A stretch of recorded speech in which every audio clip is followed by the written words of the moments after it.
Hello guys, welcome back to new video. आज के इस वीडियो में आपके लिए लेकर के आए हैं जीके जीएस के कुछ ऐसे इंपॉर्टेंट क्वेश्चन जो कि आपके किसी भी एग्जाम में आ सकते हैं। वीडियो को ध्यान से देखना, सारे क्वेश्चन इंपॉर्टेंट है। चलिए आज के इस वीडियो को शुरू करेंगे। सारे के सारे क्वेश्चन बहुत ज़्यादा इंपॉर्टेंट है, वीडियो को ध्यान से देखना। देखिए, आपका पहला सवाल हो जाएगा, भारत में कितने सार्वजनिक संस्थान बैंक है? भारत में कुल कितने सार्वजनिक संस्थान बैंक हैं? तो यह बैंक की संख्या 27 है, यानी कि राइट आंसर ऑप्शन सी हो जाएगा, ऑप्शन ए हो जाएगा 27। अगला सवाल देख लेते हैं। देखिए, आपका नेक्स्ट क्वेश्चन हो जाएगा, बैंक क्या प्रदान करती है? तो आपको पता होना चाहिए कि बैंक क्या प्रदान करती है। तो आपके ऑप्शन है केंद्रीय सेवाएं, प्रत्यक्ष सेवाएं और वित्तीय सेवाएं, अन्य। तो आपका आंसर ऑप्शन सी हो जाएगा वित्तीय सेवाएं, यानी कि एक बैंक है वह वित्तीय सेवाएं प्रदान करती है। तो ऑप्शन सी राइट आंसर हो जाएगा। देखिए, आपका नेक्स्ट क्वेश्चन है, भारतीय रिजर्व बैंक कब स्थापित हुआ था? जो भारतीय रिजर्व बैंक है वह कब स्थापित हुआ था, कौन से सन में, कौन से डेट को?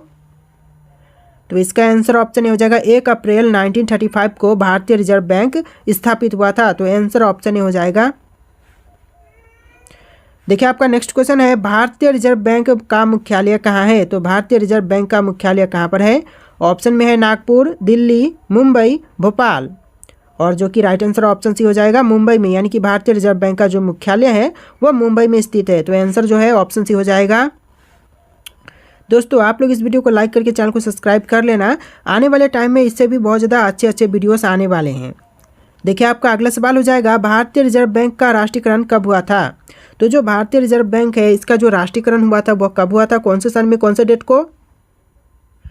तो देखिए, इसका आंसर जो है ऑप्शन सी हो जाएगा 1 जनवरी 1949 को जो भारतीय रिजर्व बैंक है इसका राष्ट्रीयकरण किया गया था। तो जो आंसर है ऑप्शन सी हो जाएगा। देखिए, अगला सवाल है, भारतीय रिजर्व बैंक का बैंक दर कितना है? तो भारतीय रिजर्व बैंक का जो बैंक दर है वह 7.75% है। तो जो कि आंसर ऑप्शन बी हो जाएगा। अगला सवाल है, भारतीय महिला बैंक का स्थापना कब हुआ था? तो जो भारतीय महिला बैंक है उसका जो स्थापना हुआ था वह कब हुआ था, कौन से सन को, कौन से डेट को? तो राइट आंसर ऑप्शन ए हो जाएगा 19 नवंबर 2013 को जो भारतीय महिला बैंक है इसकी स्थापना की गई थी। तो आंसर जो है ऑप्शन ए हो जाएगा। देखिए, आपका नेक्स्ट क्वेश्चन है, भारतीय स्टेट बैंक का स्थापना कब हुआ था? जो भारतीय स्टेट बैंक है इसकी स्थापना कब की गई? तो जो आपका आंसर है हो जाएगा ऑप्शन डी, जुलाई 1, 1955 को जो भारतीय स्टेट बैंक है इसकी स्थापना की गई थी। तो आंसर जो है ऑप्शन डी हो जाएगा। देखिए, अगला सवाल, भारत का सबसे पहला बैंक है। तो जो भारत का सबसे पहला बैंक है वह कौन सा बैंक है? ऑप्शन में है भारतीय reserve bank, bank of Hindustan, भारतीय स्टेट बैंक, आंध्रा बैंक। इस क्वेश्चन का आंसर ऑप्शन भी हो जाएगा बैंक ऑफ हिंदुस्तान। भारत का सबसे पहला बैंक बैंक ऑफ हिंदुस्तान है। अगला सवाल है, बैंक ऑफ हिंदुस्तानी बैंक का स्थापना कब हुआ था? बैंक ऑफ हिंदुस्तानी बैंक का स्थापना वह किया गया था 1770 में। तो जो राइट आंसर है हो जाएगा ऑप्शन सी, 1770। अगला सवाल है, भारत में केंद्रीय बैंक के व्यवसाय कार्य किस बैंक द्वारा प्रस्तुत किए जाते हैं? तो भारत में केंद्रीय बैंक के व्यवसाय कार्य प्रस्तुत किए जाते हैं भारतीय रिजर्व बैंक के तहत, यानी कि राइट आंसर ऑप्शन ए हो जाएगा भारतीय रिजर्व बैंक। देखिए, अगला सवाल है, विश्व बैंक का मुख्यालय कहाँ है? जो विश्व बैंक है इसका जो मुख्यालय है वह कहाँ पर है? तो इस सवाल का आंसर हो जाएगा ऑप्शन ए, वाशिंगटन में विश्व बैंक का मुख्यालय है। तो राइट आंसर ऑप्शन ए हो जाएगा। देखिए, आपका नेक्स्ट क्वेश्चन है, वर्ल्ड डेवलपमेंट रिपोर्ट निम्नलिखित में से किस संस्था का प्रकाशन है? वर्ल्ड डेवलपमेंट रिपोर्ट है वह इन ऑप्शन में से कौन से प्रकाशन है? तो देखिए, आपका आंसर हो जाएगा ऑप्शन सी, विश्व बैंक का जो यह संस्था प्रकाशन है। तो राइट आंसर क्या होगा? आंसर ऑप्शन सी हो जाएगा। देखिए, अगला सवाल है, भारतीय रिजर्व बैंक निम्नलिखित में से किस दर का निर्धारण नहीं करता है? तो भारतीय रिजर्व बैंक इन ऑप्शन में से रिवर्स रेपो दर का निर्धारण नहीं करती है। तो आंसर जो है ऑप्शन बी हो जाएगा रिवर्स रेपो दर। तो देखिए, आपका नेक्स्ट क्वेश्चन हो जाएगा, ग्रामीण क्षेत्र के बहुसंख्यक लोग ऋण की आवश्यकता को पूरा करने के लिए निम्नलिखित में से किसके पास जाते हैं? तो ग्रामीण क्षेत्र के जो बहुसंख्यक लोग होते हैं जो ऋण की आवश्यकता को पूरा करने के लिए साहूकार के पास जाते हैं। तो आंसर जो है ऑप्शन ए हो जाएगा साहूकार। इंपॉर्टेंट क्वेश्चन है, ऐसे क्वेश्चन बार बार एग्जाम में थोड़े से क्वेश्चन को मोड़ तरोड़ करके आपको पेश करेंगे। तो आपको यहाँ पर साहूकार याद रखना है जो कि ऋण की आवश्यकता को पूरा करने के लिए साहूकार के पास जाते हैं। अगला सवाल देखिए, भारत निम्नलिखित में से किस राष्ट्र समूह का सदस्य है? तो भारत जो राष्ट्र समूह का सदस्य है वह हो जाएगा ऑप्शन सी ब्रिक्स, यानी कि BRICS, जिसका सदस्य है भारत। तो राइट आंसर ऑप्शन सी हो जाएगा। देखिए आपका नेक्स्ट क्वेश्चन है, भारत द्वारा विकसित मिसाइल का नाम निम्नलिखित में से कौन सा है। तो भारत द्वारा विकसित मिसाइल का नाम क्या है। आपके ऑप्शन है ध्रुव, विवियन, त्रिशूल, इनमें से कोई नहीं। राइट आंसर ऑप्शन सी हो जाएगा त्रिशूल, यानी कि भारत द्वारा विकसित मिसाइल का नाम त्रिशूल है। ऑप्शन सी राइट आंसर हो जाएगा। देखिए आपका नेक्स्ट क्वेश्चन है, बैंकिंग जगत में प्रयुक्त KYC का पूर्ण रूप क्या है।